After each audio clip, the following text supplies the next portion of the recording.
Muy buenas tardes a todos.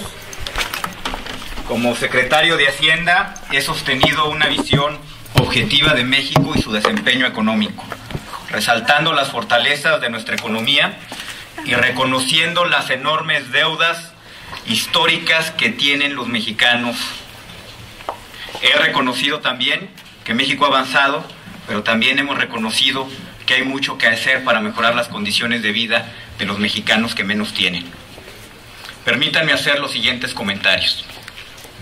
Primero, la inflación general en México en esta última década es mucho más baja de la que sufrimos en los 80s y los 90s. Como ustedes pueden apreciar en la lámina que me acompaña, la inflación en la década de los 80s acumulada era del 15,000%, la inflación acumulada en la década de los 90s era de 400% y la inflación acumulada en la última década fue de 55%. Para tener una idea de lo que estamos hablando, imaginemos algo que costaba 10 pesos al inicio de la década de los 80s, al final de esta misma década costaba cerca de 1,500 pesos.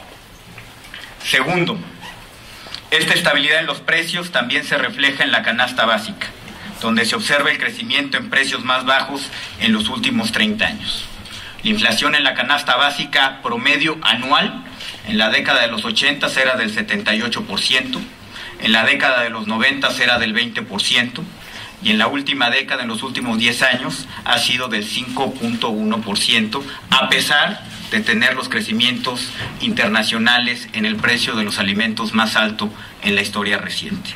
Para tener una idea, imaginen en la década de los 80s, el precio de la canasta básica casi se doblaba cada año.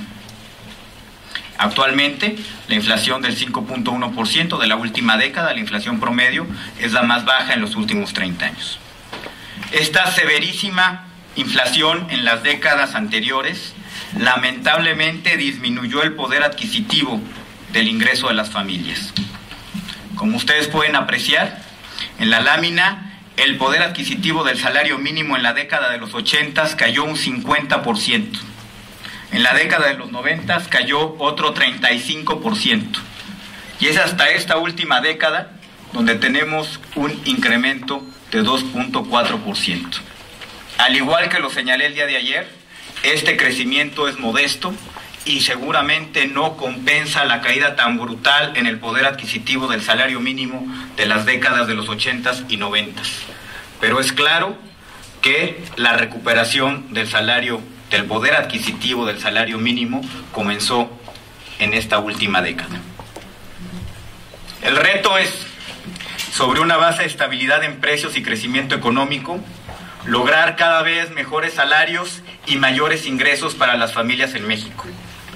Que la inflación no destruya patrimonios, que podamos sacar de la pobreza a las familias que nos demandan acciones oportunas y precisas, que podamos ayudar a las familias en México a construir un patrimonio. En eso estamos enfocados, ese es nuestro objetivo, eso es nuestro deber y en eso estamos trabajando. Muchísimas gracias.